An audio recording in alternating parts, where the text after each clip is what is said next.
पूर्णिमा के अवसर पर गढ़नी प्रमुख आर्यिका ज्ञानवती माता जी का जन्मोत्सव धूमधाम के साथ मनाया गया। सुबह अभिषेक, शांतिधारा और माता जी को शास्त्र भेंट किया गया।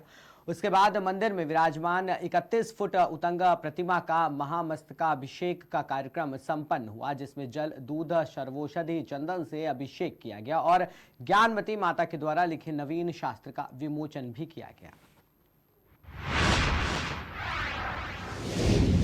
देवास हाट पिपल्या से खबर सामने आई है, जहां शरद पूर्णिमा पर विशाल भंडारे का आयोजन किया गया। नगर के जूनागढ़ स्थित महावीर मार्ग मोचीपुरा में गरबा उत्सव समिति द्वारा विगत 52 वर्षों से घट स्थापना की जा रही है, जहां नवरात्रि में 9 दिवसीय गरबा उत्सव का आयोजन रखा जाता है। शरद पूर्णिमा पर विशाल भंडारे का आयोजन किया गया, जिसमें हजारों महिला, पुरुष और बच्चों ने महाप्रसाद ग्रहण किया। चित्रकूट से खबर है, जहां भरतकूप क्षेत्र के लगभग 1 दर्जन गांवों में जंगली नील गायों से हजारों बीघे फसलें बर्बाद और चौपट हो रही हैं। दर्जनों गांवों के सैकड़ों किसान और ग्राम प्रधान सहित कलेक्ट्रेट कार्यालय पहुंचकर न्याय की गुहार लगाए। किसानों ने एडीजी को ज्ञापन सौंपा और जंगली गायों से निजात दिलाने के लिए मांग की। करवी तहसील के भरतकूप क्षेत्र के दर्जनों गांवों का ये मामला है।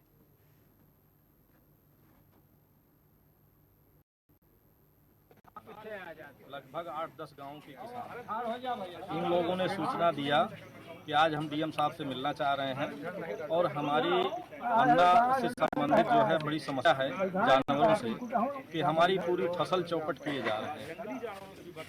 तो इन्होंने बताया कि मतलब आज ये समस्या 10-15 सालों से, अच्छा इन्होंने पहले भी चर्चाएं की हैं, जबकि गांव-गांव में गौशालाएं हैं, सब कुछ हैं, तो जो लोकल गायें हैं और जानवर हैं वो तो देखिए उस पर संरक्षित हैं, लेकिन ये जंगली टाइप की गायें हैं जो कि बहुत ही जुझारू हैं। और कई बार इन लोगों ने अपने स्वयं की व्यवस्था से, अपने आर्थिक संसाधनों से उनको पकड़वाने का, उनको संरक्षित करने का प्रयास किया, लेकिन वो इतनी तेज हैं और इतनी जुझारू हैं कि वो पूरा जो है इनका बंधन तोड़ के, बाउंड्री चटक के निकल जाती हैं। कई बार यहाँ इन गाँव के किसान जो है इनके हाथ टूटे, पैर टूटे और ये बेचारे कई बार घायल हुए। तो ये बेहद परेशान हैं, कई बार मिल चुके हैं। तो ये हमें भी सूचना दिए और डीएम साहब से आए हैं कि भाई शासन प्रशासन से इनकी कुछ ऐसी व्यवस्था गायों की जाए, जिससे कि इन गाँवों के लोगों का जो है भला हो सके। और नहीं तो ये बेचारे जो है मतलब पलायन की स्थिति में है, क्योंकि 4 से 5 हज़ार जो इनकी खेती है वो विगत 10, 12, 15 सालों से जो है उसी तरह पड़ती पड़ी गई। अब आप लोगों ने उनको नहीं अवगत कराया वन विभाग? नहीं, अब ये क्या है, वन विभाग को भी अवगत कराए, लेकिन अभी तक कोई ऐसी व्यवस्था नहीं की गई, क्योंकि ये लोग आपस में स्वयं आपस में मिल करके, चंदा करके, लोगों को बुला करके बाहर से, और इन लोगों ने उनको पकड़वाने का प्रयास किया, पकड़वाए भी, लेकिन वो रुकती नहीं। उसी में काफ़ी लोग चोटिल हो गए, हाथ पैर भी लोगों के टूटे। तो ये है कि इनकी मांग ये है कि भाई शासन प्रशासन स्तर से फॉरेस्ट विभाग को या अन्य किसी माध्यम से उन गायों को पकड़वाया जाए, उनको संरक्षित किया जाए, जिससे इनकी फसलें जो है वो बच सकें।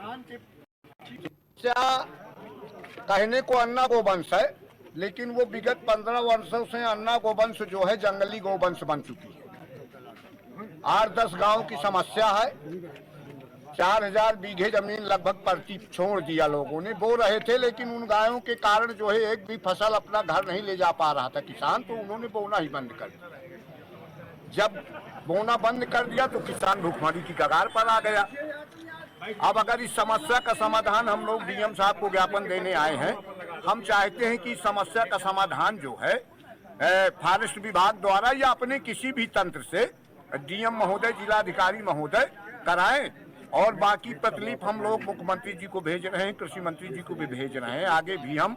और अगर इस समस्या का समाधान, हमको उम्मीद है कि जिलाधिकारी महोदय द्वारा हमारे किसानों के ऊपर दया बरसेगी, ये हमको पूरी उम्मीद। कौन कौन गाँव से आए हैं? रौली, कल्याणपुर, सिदुनपुर, करारी, अमिलिया, काजीपुर, लोग, दौरही, भटौरा, इन सब गाँव, पतौड़ा, ये सब गाँव प्रभावित है। 8-10 गाँव है, लगभग 8-10 गाँव से हम लोग प्रभावित हैं। और पिछले साल मैंने पर्सनल और सारे गांव के लोगों ने इकट्ठा मिल के और लगभग 40-50 हज़ार रुपया खर्च भी किया, हर साल करते हैं, लेकिन वो गाय हम लोगों के पकड़ में नहीं आती है। और गौशाला संचालित है, जो वो गाय हैं और अन्ना गाय हैं, वो सारी गौशाला में संचालित है, उनसे किसी प्रकार का कोई नुकसान किसी को नहीं। क्या नाम है आपका? मेरा फूलचंद द्विवेदी। पूर्व प्रधान रौली कल्याणपुर। लगभग 8-10 गांव के किसान।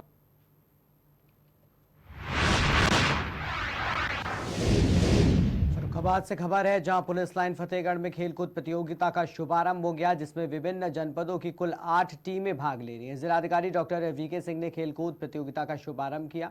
उन्होंने हवा में गुब्बारे भी उड़ाए और खिलाड़ियों का हौसला बढ़ाया। बता दें, प्रतियोगिता में फतेहगढ़, इटावा, कन्नौज, झांसी, ललितपुर, कानपुर नगर, कानपुर देहात, जालौन और औरैया की टीमें हिस्सा ले रही हैं। प्रतियोगिता में kabaddi, kho kho, fencing, gymnastic cluster की प्रतियोगिता का आयोजन किया जा रहा है। इस दौरान सबसे पहले इटावा और कानपुर नगर की टीम में कबड्डी प्रतियोगिता कराई गई। पुलिस अधीक्षक आलोक प्रियदर्शी, सीओ रविंद्रनाथ राय, कानपुर देहात के उप निरीक्षक रजनेश कुमार, यातायात प्रभारी सत्येंद्र कुमार सहित अन्य लोग भी शामिल रहे। फतेहगढ़ से खबर है, जहां जिला जेल फतेहगढ़ में श्री वीके सिंह, जिलाधिकारी डॉक्टर अविनेंद्र कुमार, मुख्य चिकित्सा अधिकारी से व्यक्तिगत संपर्क कर जेल मानसिक रूप से परेशान बंदियों की काउंसलिंग करवाई गई। विशेष उल्लेखनीय है कि जिला अस्पताल फर्रुखाबाद में कोई मनोचिकित्सक तैनात नहीं है, इसलिए प्राइवेट मनोचिकित्सक डॉक्टर मंजीत गंगवार को बोर्ड में सम्मिलित किया गया है। मानसिक रूप से परेशान और मानसिक रूप से अस्वस्थ महिला और पुरुष बंदियों की काउंसलिंग करवाई गई है और चिकित्सक की राय अनुसार इलाज उपलब्ध कराया गया है। सीएमओ द्वारा गठित बोर्ड में doctor RC Mathur, deputy CMO doctor Manjeet Gangwar, private मनोचिकित्सक अखिलेश कुमार, मनोचिकित्सक नर्स, जिला मानसिक चिकित्सा कार्यक्रम डिप्टी यादव, मनोचिकित्सा सामाजिक कार्यकर्ता भी उपस्थित रहे।